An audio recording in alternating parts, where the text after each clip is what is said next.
My grandfather, General Theodore Whitmore, hadn't taken a single step in 15 years. The doctor said his spinal cord was severed beyond repair, that he'd never walk again, that we should accept reality and move on. But when a 19-year-old soldier named Zephyr Washington walked into our lives with nothing but a toolbox and an engineer's stubborn refusal to accept impossible, she didn't just prove every medical expert wrong. She gave our family back the man we thought we'd lost forever. Before we dive in, tell us, where in the world are you watching from? If you enjoy stories like this, make sure to hit that subscribe button, because tomorrow's episode is truly mind-blowing. Let's get started. I'm Cassandra Whitmore, and I watched my grandfather transform from a decorated general who commanded thousands of soldiers in 3 different wars into a broken man who couldn't command his own legs to move. For 15 years, he rolled through life in that wheelchair, and we all learned to pretend it was normal. We installed ramps, hired nurses, bought specialized equipment, and told ourselves we were adapting. But really, we were all slowly dying along with him. My grandfather earned his stars leading men through the jungles of Vietnam and the deserts of Iraq. He survived sniper fire, mortar attacks, and political battles that would crush most people. But an improvised explosive device on a dusty road in Fallujah did what 3 wars couldn't do. It didn't kill him, but it stole something maybe worse than his life. It stole his identity. General Theodore Whitmore was the kind of man who walked into every room like he owned it, who could silence a crowd with just his presence, who made you stand straighter just by looking at you. After the explosion, he became someone we barely recognized. The uniform stayed in the closet. The story stopped. The fire in his eyes dimmed to barely glowing embers. Zephyr Washington was barely old enough to vote when she knocked on our door that Tuesday morning in March. Fresh out of Army Corps of Engineers training, assigned to some veteran outreach program that nobody expected much from. She was small, maybe 5'4", with hands that looked like they belonged to someone who wasn't afraid to get dirty. When she shook my grandfather's hand, she didn't do that thing everyone else did, that careful, pitying handshake you give to broken people. She grabbed it like she was greeting a commanding officer. What happened next changed everything we thought we knew about medicine, about healing, and about what's truly possible when someone refuses to accept that impossible means impossible. Sunday. Dinners at the Whitmore family estate used to be legendary. Every week, 20-plus family members would gather around my grandmother's massive oak dining table, and Grandpa Teddy would hold court from the head of that table like the general he was. His voice would boom across the room as he told stories about outmaneuvering enemy forces, or the time he convinced a stubborn colonel to change strategy by challenging him to arm wrestle. We'd all lean in, even though we'd heard these stories 100 times before, because the way he told them made you feel like you were right there in the foxhole with him. After the accident, those dinners became something entirely different. The oak table stayed the same, but everything else changed. Grandpa still sat at the head, but now his wheelchair was pushed up to the table, and instead of commanding the conversation, he mostly just pushed food around his plate. The stories stopped. The booming laughter disappeared. We all tried to fill the silence, talking louder, laughing harder, but it felt forced, like we were actors in a play nobody wanted to be in. The explosion happened on what should have been a routine convoy escort through Fallujah. Grandpa was 62, technically past retirement age, but he'd volunteered for one more deployment because that's who he was. The IED buried under the road didn't care about his service record or his plans to finally retire to his Virginia estate. The blast compressed his L2 through L4 vertebrae so severely that military surgeons in Baghdad told us we should be grateful he survived at all. We brought him home to a house that suddenly needed to be completely reimagined. My father and uncles installed ramps over the front steps where Grandpa used to bound up 2 at a time. We converted his first-floor study into a bedroom because the master bedroom upstairs might as well have been on the moon. The beautiful hardwood floors he'd refinished himself became obstacles, too slippery for wheelchair navigation. I remember the first time I saw him really absorb what his life had become. I'd driven down from Richmond, where I was finishing my physical therapy degree, and I found him in his study at 3 in the morning, just staring at his closet. His dress blues hung there perfectly pressed, his combat boots lined up below them, like soldiers at attention. He didn't hear me come in. "Grandpa, what are you doing up?" He turned his wheelchair around slowly, and I saw something in his face I'd never seen before. Not pain, not anger, but something worse. Defeat. Just remembering what it felt like to fill those boots, Cassie. That's when I realized we weren't just dealing with paralysis. We were watching a man who'd defined himself by his ability to lead, to move, to act, slowly disappear. The body was broken, but the spirit was dying, and I had no idea how to fix either one. The medical verdict came from 5 different specialists across 3 states, and they all said the same thing. Dr. Martinez at Johns Hopkins used the most clinical language.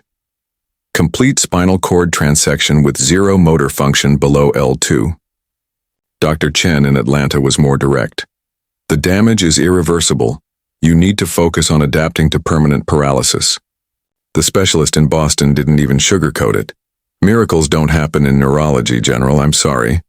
My father mortgaged the family estate to fund treatments that insurance wouldn't cover.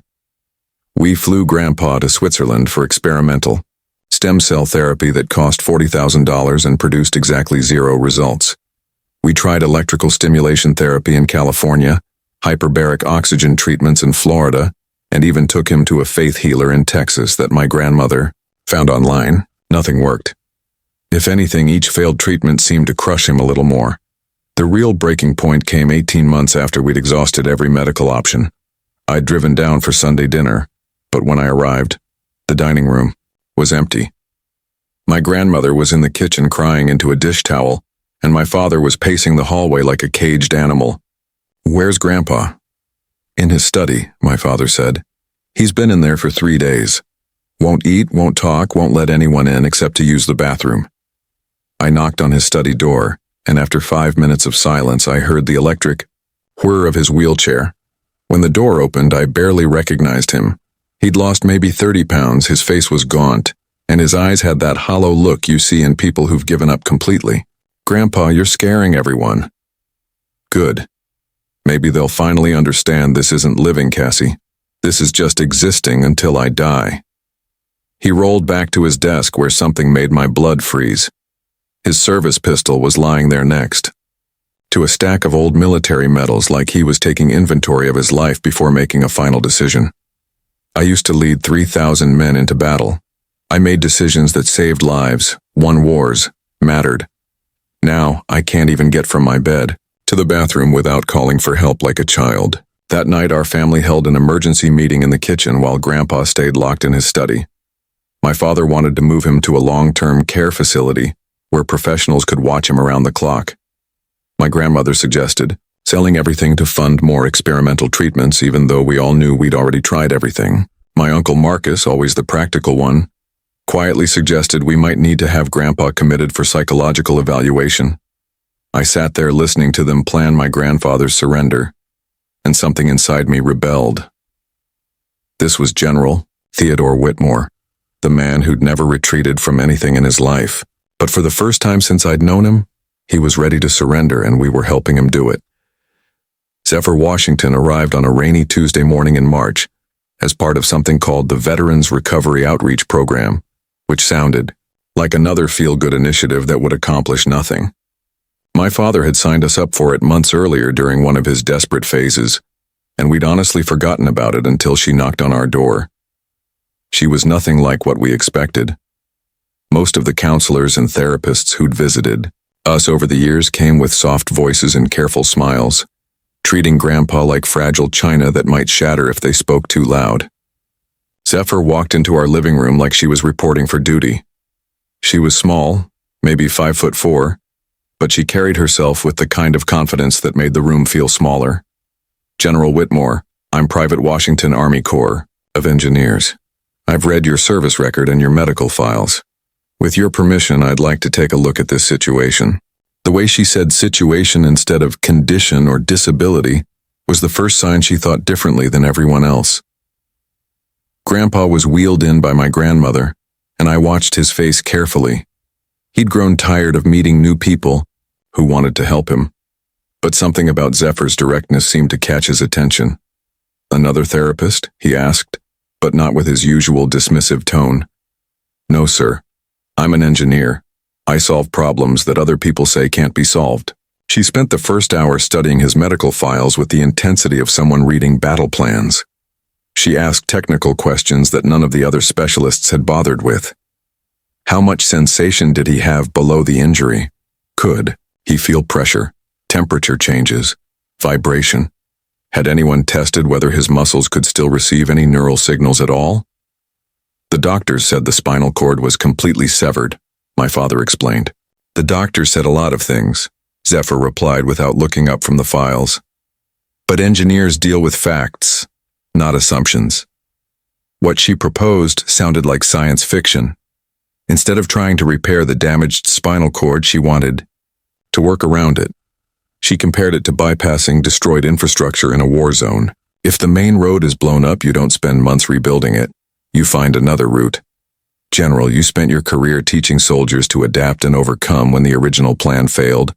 Your spine took a direct hit, but intelligence suggests it's not completely destroyed. We're going to establish a new command center.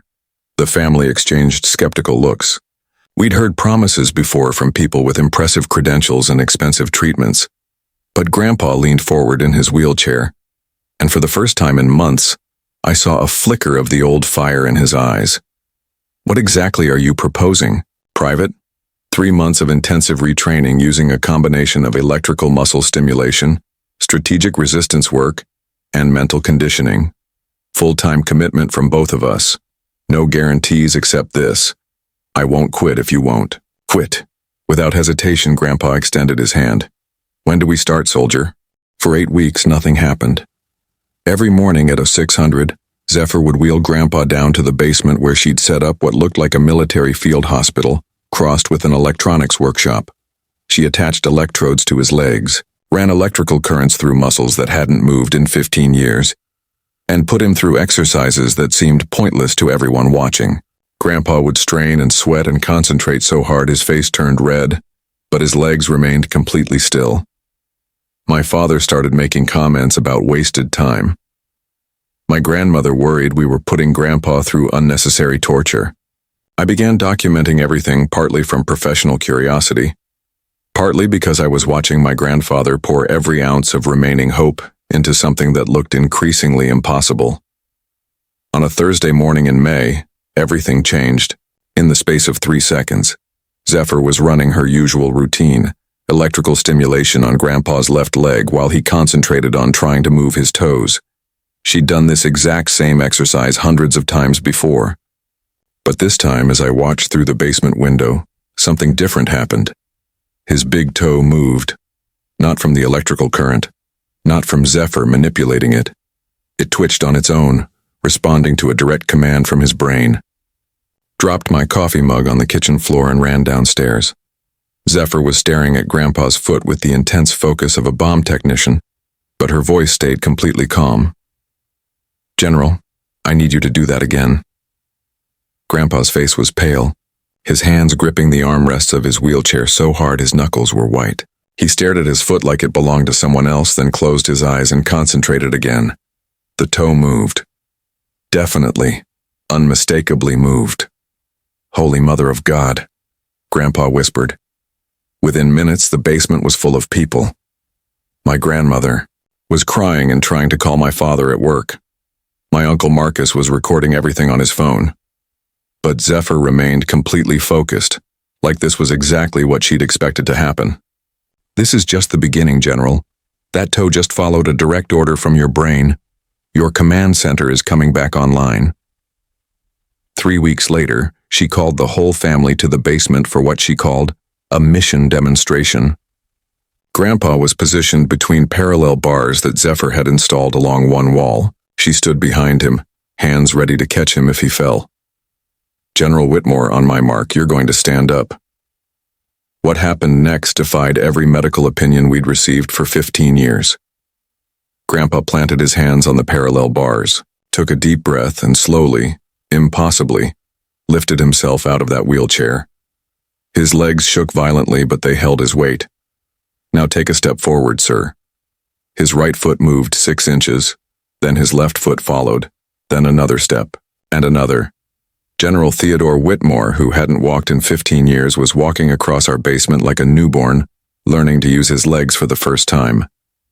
6 months after that first impossible step in our basement, Grandpa walked into the Richmond Veterans Day Parade wearing his dress blues for the first time since the accident. Not as a spectator watching from the sidewalk, but marching with his old unit, keeping perfect formation despite the cane he still needed for balance. The crowd didn't know they were witnessing a medical miracle. They just saw a decorated general, walking with the dignity he'd never really lost.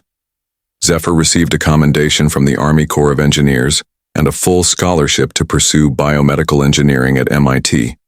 But more importantly, she and Grandpa developed the kind of bond you only see between soldiers who've survived something impossible together. She still calls him General, and he calls her the miracle worker who proved miracles are just engineering problems nobody solved yet. The science behind what Zephyr accomplished was actually simpler than anyone expected. The spinal cord hadn't been completely severed, just severely compressed by scar tissue and inflammation that had built up over 15 years. Through precise electrical stimulation and muscle retraining, she awakened neural pathways that were damaged, but not destroyed. She combined cutting-edge bioengineering techniques with old-school military discipline, treating Grandpa's recovery like a complex mission that required strategy, persistence, and absolute refusal to accept defeat. What she did that every medical expert missed was approach the problem like an engineer instead of a doctor. Doctors saw a broken spine and focused on what couldn't be fixed. Zephyr saw a communication system that needed better routing. She didn't try to repair the damaged highway between Grandpa's brain and legs. She built new roads around the wreckage. Our Sunday dinners returned to their old energy within 3 months of Grandpa's first steps. He's back to telling his war stories, commanding the conversation from the head of that oak table, making everyone lean in, even though we've heard these stories countless times. But now he has new stories too, about the young soldier who refused to accept impossible, about learning to walk again at 67, about discovering that surrender is always a choice, never a requirement. Last month at his and Grandma's 45th wedding anniversary party, I watched him dance with his wife for the first time since 2009. The song was "The Way You Look Tonight," the same one they'd danced to at their wedding. His steps weren't perfect, and he needed to lean on her more than he used to, but they moved together like they'd never stopped dancing. Zephyr was there too, now part of our family in every way that matters, watching her general lead once again. She's currently developing her techniques for other paralyzed veterans, turning her basement breakthrough into a formal treatment protocol that's showing promise with patients across the country. The deeper lesson in all of this isn't about medicine, or engineering, or even miracles. It's about the power of someone who sees possibility where everyone else sees finality. Sometimes the most impossible solutions come from the most unexpected people, and sometimes what we call impossible is just another word for nobody's tried the right approach yet. My grandfather didn't just learn to walk again. He remembered who he was meant to be.